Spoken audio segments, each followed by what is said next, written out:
Rajim. Bismillahir Rahmanir Rahim. Assalamu alaikum, brothers and sisters. Welcome back to our Salaat program, How to Pray a Good Prayer. And we have with us our guest, Sukeena Fatma, Noor Fatma, and Tareen Fatma. Assalamu alaikum. How are you kids? We're good. Walaikum salam. Thank you so much for joining the program. And we'll start with, without any delay, we'll start the program. So could I ask just to summarize what did we discuss yesterday? Sukeena Fatma and Tareen Fatma, maybe you could highlight. So I learned yesterday that we had an example about a soldier and how the reason why militaries are so strict is because it's a life and death situation, and it's kind of relates to, and then they linked it to Allah, how we should be praying, and it's really serious. Yes, that is right. So now we're going to find out in this part of the program, what has a soldier to do with our prayer? Why is the author introducing a soldier? What's the reason behind it? What's the rationale behind it? So we'll understand that. What else did we discuss yesterday? Any ideas? Do you remember? How you should fear God. So we shouldn't be praying for the fun of it, for the enjoyment or the pleasure. Do you remember this? Yeah. Yeah. So we discussed that. If we introduced prayer from the beginning as it's fun, then we wouldn't be praying for prayer, but we'll be praying prayer for, The fun of it. yes, for the fun of it. So that defeats the purpose of getting close to Allah subhanahu wa ta'ala. So that is why we had to differentiate from it being enjoyable. Of course, it will become enjoyable after many years. Do you remember we discussed 40 years, 50 years it takes time before we start realizing the importance of prayer or having that connection with Allah subhanahu wa ta'ala? Do you remember that discussion we had yesterday? Okay. So could I ask now, if Noor Fatma, could you start the program? Wait, before we start, A'udhu Billahi Minash Shaitanir Rajeem, Bismillahir Rahmanir Rahim. So if you could start now, please. Don't only look at the 8-year Holy Defense war between Iraq and Iran, in which the soldiers went forward themselves with love, and they fought. They loved martyrdom, and they saw God. What do the military forces in the world do since they don't have a concept like loving the martyrdom? They say, we should internalize the commander's greatness and grandeur in the soldier's heart. How should we do this? With military discipline and the prestige of the commander, which we create in the eyes of the soldier. We internalize the grandeur of the commander in the heart of the soldier. With the military discipline and strict discipline in boot camp, which we create, this discipline internalizes the greatness and grandeur of the commander in the heart of the soldier. Then, any problems in those sensitive moments will be resolved and the commands of the commander will be obeyed.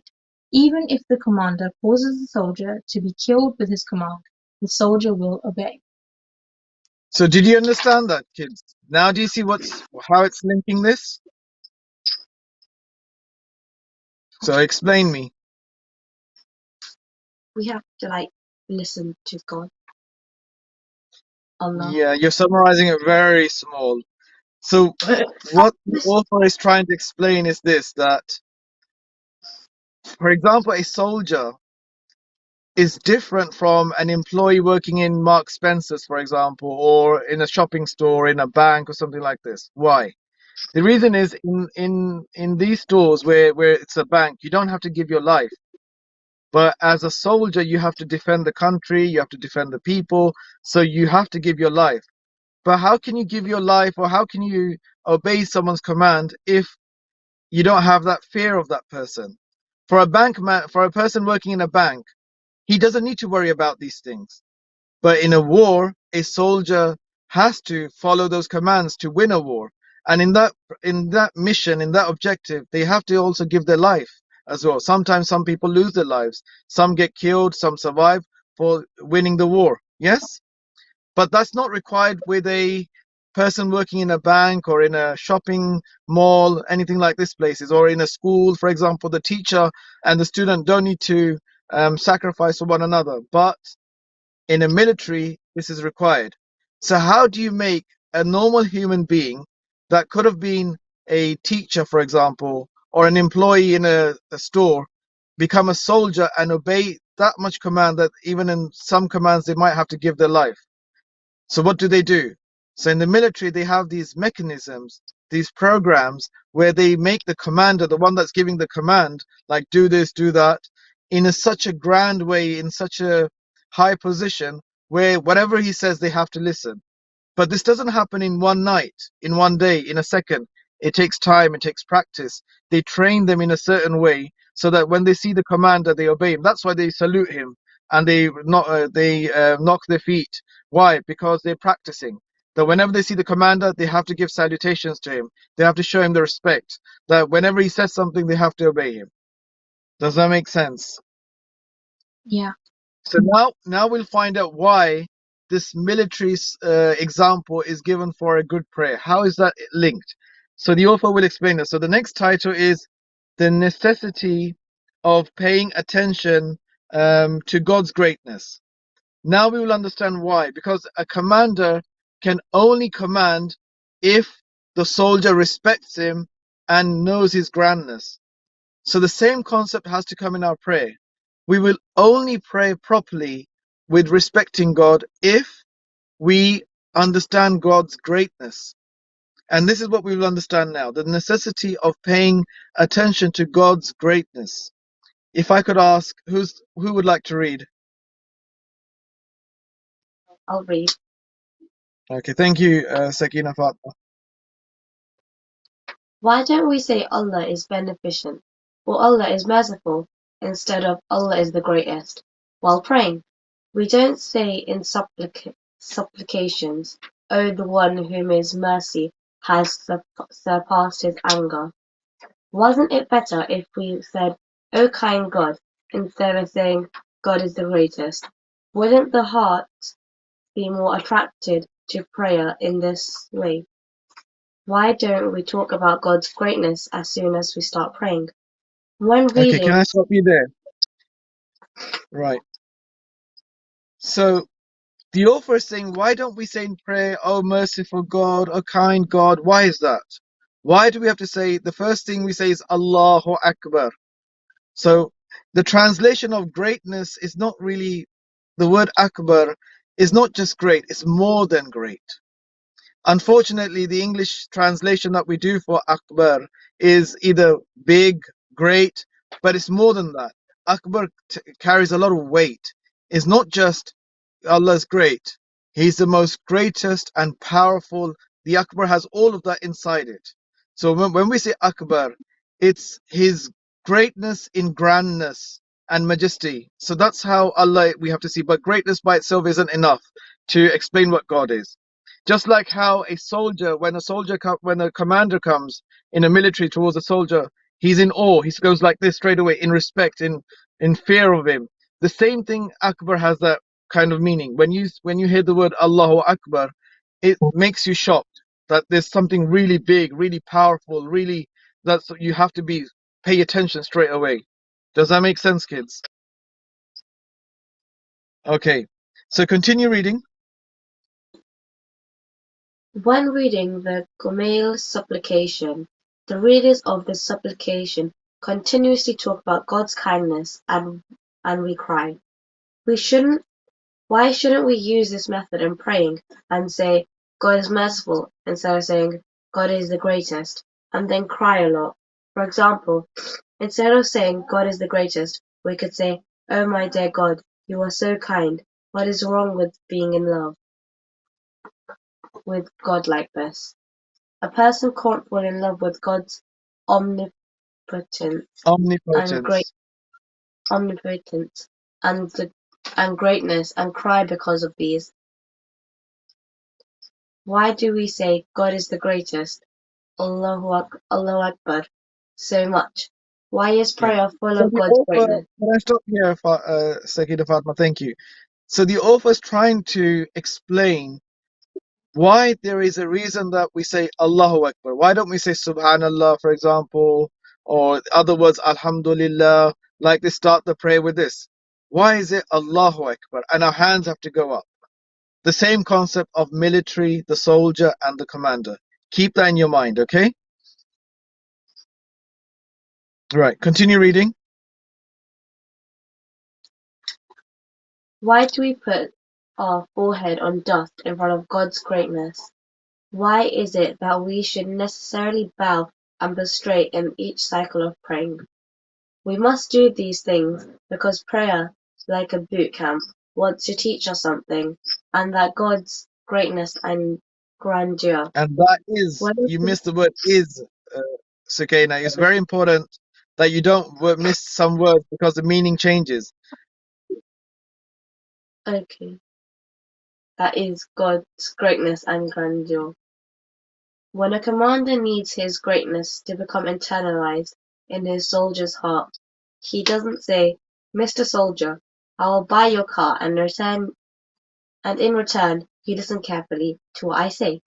During the several months of training when a soldier is in boot camp, the commander won't continuously give little snacks to him and say, "My dear, today I have bought another tasty snack for you. In return, I in return, listen to what I say. If war starts, promise not to escape. Okay, my dear. You don't need to shave your head completely. I'll fix your hair any way that you like, and I'll put gel on it too. But in response to me, pay attention. Pay pay attention to your hair. You must pay attention to me in the battlefield. Okay, Some people say, Sukeena, can you stop reading? You're making a lot of mistakes, so you're defeating the purpose of understanding what's going on. Um, can I ask Noor Fatma if you could read from the "Okay, my dear"? Okay, my dear, you don't need to shave your head completely. I myself will fix your hair any way that you like. I'll put gin on it too. But in response to me paying attention to your hair, you must pay attention to me in the battlefield. Some Okay, people can I stop say, you there? All right. So, did you understand what the author is trying to say here? Fatma, can you yeah, explain? The author's trying to say that people in the military aren't going to be like very nice and like help you out a lot, No, which I don't know. you missed what the author is trying to say. So now let me explain. For example, in your workplace or in school, if a teacher says to you, "Look, I'll give you some bonus points if you do this thing," you'll do that, wouldn't you? But would you give your life for a bonus point? Would you let yourself get hurt, injured for a bonus point? Would you no. listen to that? Would someone working in a post office, for example, if the manager of the post office says, "Oh, listen, I'll give you a pay rise, but in this point you have to get your arm injured," would that person do this? Or you lose your arm, or you lose your leg, you'll get injured, and this injury might be for your whole life, or you might even give your life away. You might even lose your life. Would a person working would a postman do that? Would a student do No. that? no, So therefore, in the military, there has to be a certain way you have to train the soldier so that when the command comes, they follow it. The same principle applies for God. So we can't be in a certain way where if God says, "Oh, okay, listen to me, I'll give you a treat," because it's not that easy. Giving our life, it's our natural instinct to protect ourselves, to save ourselves.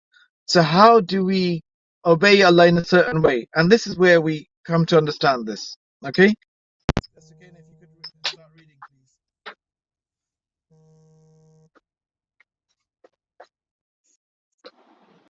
should I continue reading? Yes, please. Some people say, "Oh God, solve my problem so that I can then pray for you." What they are saying is like a soldier who goes to boot camp and says, "Pay special attention to me and do my work now, so that I will fight for you tomorrow." If a commander behaves like this with a soldier, his greatness won't enter the soldier's heart. The outcome will be that the soldier won't listen to the commands of the commander in sensitive and dangerous moments of the war in the future. If the commander tells him, Go forward. He will say, wait, let me see. Why should I go forward? Rather, there is a famous saying from the past which says, there is no questioning in the military. The purpose of our discussion is not to say whether this behavior in the military is correct or not, or if it is necessary, what are the limits. Nonetheless, the commander of a commander in the military, the The commands of a commands of a commander commander. in the military forces are important and sensitive. The organization must be strong in the military forces. Therefore, they have a military discipline and special practices, which everyone must obey. The same thing should happen when we are standing in front of God, so that the greatness and dignity of the God of the universe may enter our hearts. Did you understand that, children? Yeah. So can I ask you, Sakina, Fatima, what did you understand from this, what we've read so far? Just this, the If point about this. a commander like is like not like not harsh, but like if he doesn't have that superiority anymore, then people won't listen to him. He's like People, lenient. which people? The postman, the driver, who? Soldiers, the The soldiers. soldiers, yes, be specific. Good. Okay. And what else did you understand? Tareen, Fatma, could you tell me what did you understand? And I understood that you have to be in a military. You have to be like really tough for the people to listen, and you can't compare it to a shopping center. Noor, Fatma, maybe if you could explain what Tareen Fatma's trying to say. I'm not sure. Okay, I think Harry Potter's trying to say is in this part of the book, it's basically saying that a military commander, you can't just make the soldiers listen to him by giving like gifts of like saying, "Oh, I'll pay more attention to you. I'll give you something," and because the situation in a war is life and death, and just getting a trivial reward isn't going to give a soldier enough motivation to risk their whole life. So I think they're linking this to praying and the greatness of God. If we just think, "Oh, God is so kind," we're not going to want to pray because in the end, it's not enough to motivate us or convince us to pray. But that's what I understood. Yes, that's the correct understanding. So our behavior has to be something like a soldier. We can't see God as a manager, but we have to see him as a commander who is telling us, for example, to go for battle, and we should be able to even give our life for God. But that can only be done once we have that certain fear of Allah, this awness in Allah, and only then we can do that kind of thing. For example, just like in some homes, if your mother says, "Oh, can you go get this?" you might not listen to her because she's kind and she's compassionate. But then if your father says, "Go do this," you do it straight away. Why? There's a difference because you've got this fear of the father, this awe of the father. Maybe you might love the mother more, but the respect is coming from the father. It's just an example. It could be the other way as well. Maybe the mother is very strict and the father is very kind. So it could be both ways. But this happens. One of them carries this greatness and grandness. And that's why straight away you listen to that person. It could be any part. It could be the mother or it could be the father, depending on who's got that kind of characteristics inside them. The same example is with Allah subhanahu wa ta'ala. While Allah is kind and merciful and very generous and everything, but we shouldn't take that as an advantage. We need to also fear Allah so that we can stay on the right path. Who's who can read the next part? Whose turn is it from your planning? It's the Keenest turn. All right, Sakina, so you're on the firing line again. Understanding God's greatness is a necessary condition to obey him. That's the title. Okay. So the title says it's very self-explanatory. It says understanding God's greatness is necessary condition to obeying him. So until we don't know his greatness, we won't really know how to obey him. And I think the author will now explain this. So if you could read this for us, Sakina Fatma, it would be very nice. Why should God's greatness be engraved on our hearts? One reason is that a person won't obey God's commands in the correct way until the greatness of God enters his heart. For example, Whenever he is in a good mood, he will obey him. Whenever he isn't in a good mood, he won't obey him. Some people ask, Sir, whatever I do, I can't abandon sinning. What should I do? Abandon sinning because of God. I can't abandon sinning because of God either. This shows that you are not afraid of God very much. This shows that God is not great in your eyes for you to obey God's commands due to his greatness. If God's greatness is engraved on our spirit, this will bring many results and blessings, other than causing us to obey God and do his commands correctly and accurately. Understanding God's greatness has other effects and blessings, which we will present in the following sections. Okay. Did you understand this point? Yeah. Kareen, Fatma, did you understand? Yeah. What did you understand? So he gave an example of a person that doesn't fear God, and so they will carry on sinning and they won't really care that much because they don't have the fear of God. So it's not just fear, because fear is not the right word as well. Because if you fear God, then you won't be able to love God. So when we use Allahu Akbar, so this Akbar is not just fearing God, but it's also loving God. And out of that love and respect for God, you don't want to do something bad. Okay, because imagine, I'll give you an example. Would you do something bad in front of your parents? Why?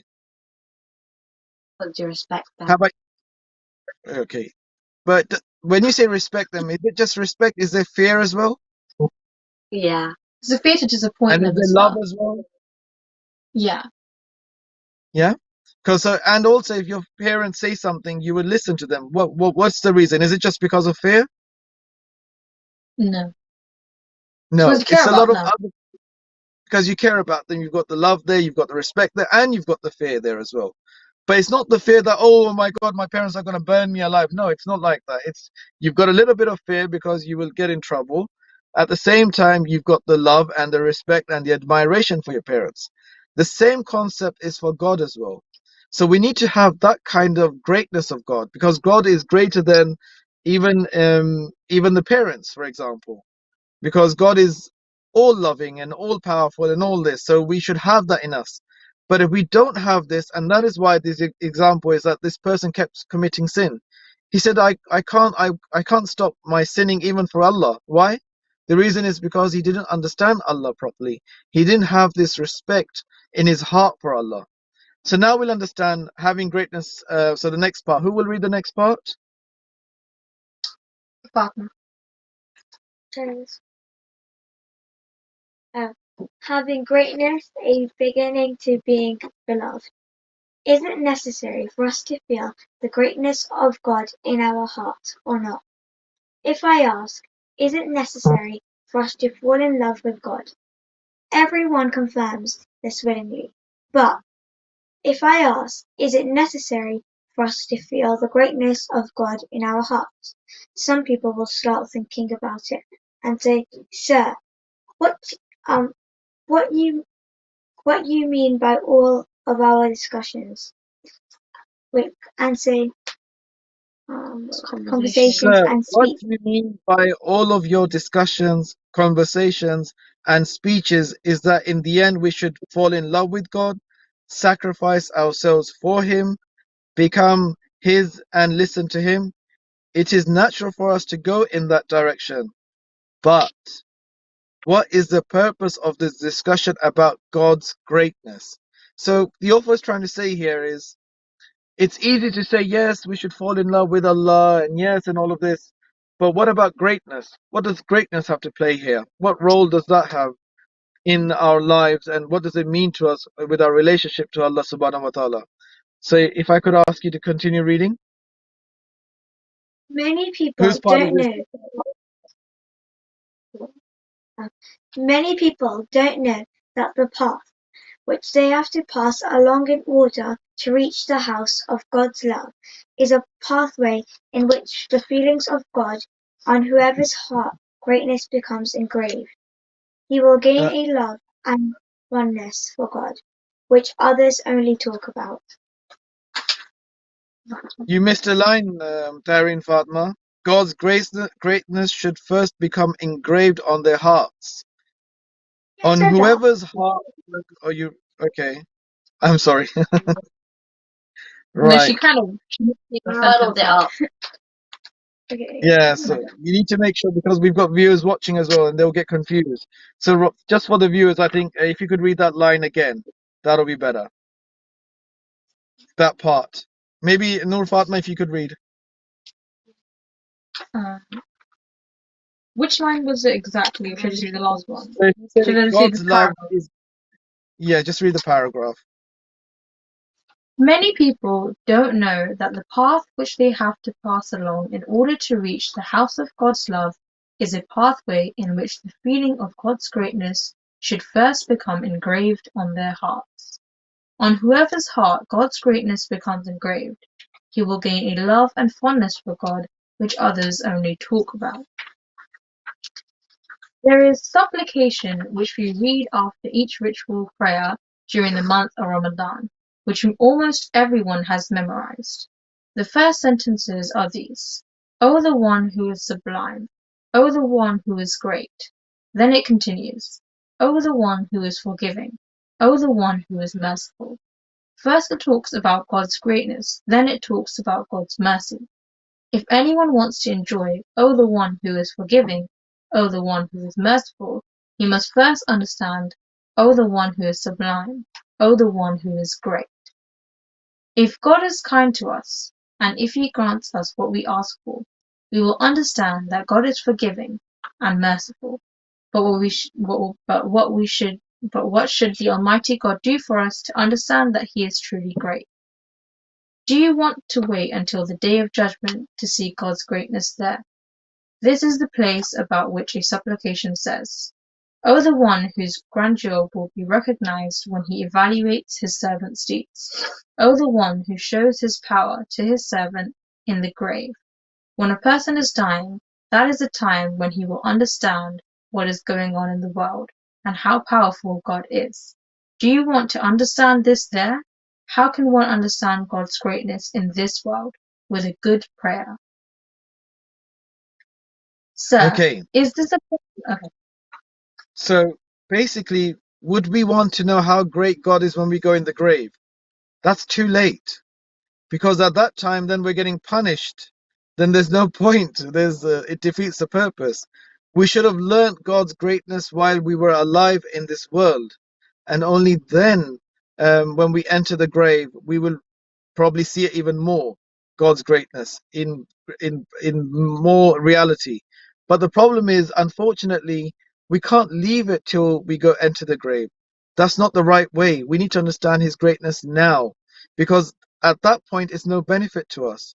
Once we enter the grave, once we die, then that greatness has no help to us. Then there's only regret. Oh, why didn't I pay attention to God in this world?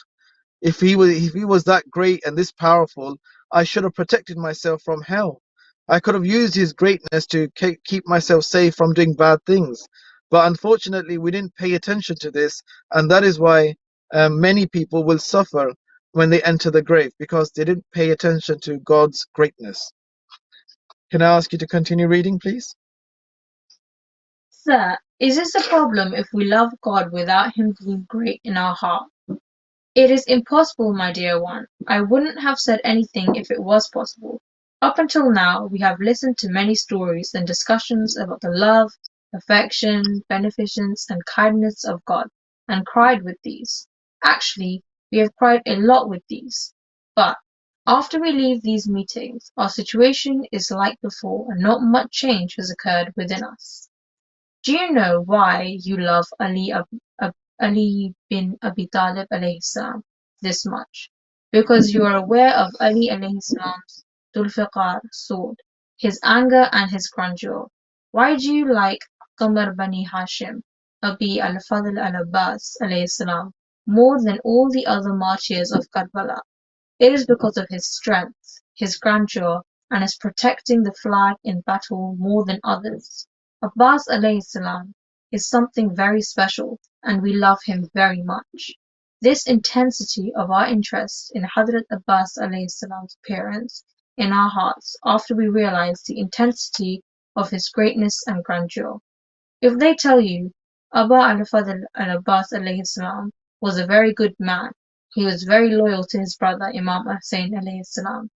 It was a pity that he was very weak, frail and thin, to the extent that whenever someone shoved him, he would immediately fall to the ground. Furthermore, he was martyred in the very beginning of the war. If he was like this, was Abbas still this dear to you? So that's a question. Yes or no?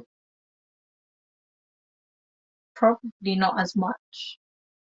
Yeah, exactly. Because the reason why we respect Imam Ali alayhi salam and Hazrat Abbas alayhi salam is because of the way they brought themselves, they carried themselves, the strength they had, the patience they had, all of this gives them that greatness. And because of that greatness, we love them and respect them. Because in the Battle of Karbala, you've got a few others that died even in the beginning of the war. But do we even remember their names? No. Do we love them as much as we love Hazrat Abbas? So there was a difference. We need to understand this. And that's the reason why the author is trying to say, until you don't have someone's greatness, you really don't love them. The only way you really love someone is once you have their greatness in your heart. I think we'll end our chapter today at this point, and we'll continue inshallah tomorrow. Thank you very much, Sukeena Fatma, Noor Fatma, and Darin Fatma for joining the program. As I said, you've got a lot of busy stuff going on, and you give your time out to read from the book, How to Pray a Good Prayer.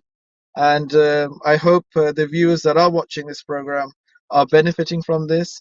And it's going to get even more interesting as we go on, according to the book. We will find out how this greatness should be instilled in our heart. What should we do?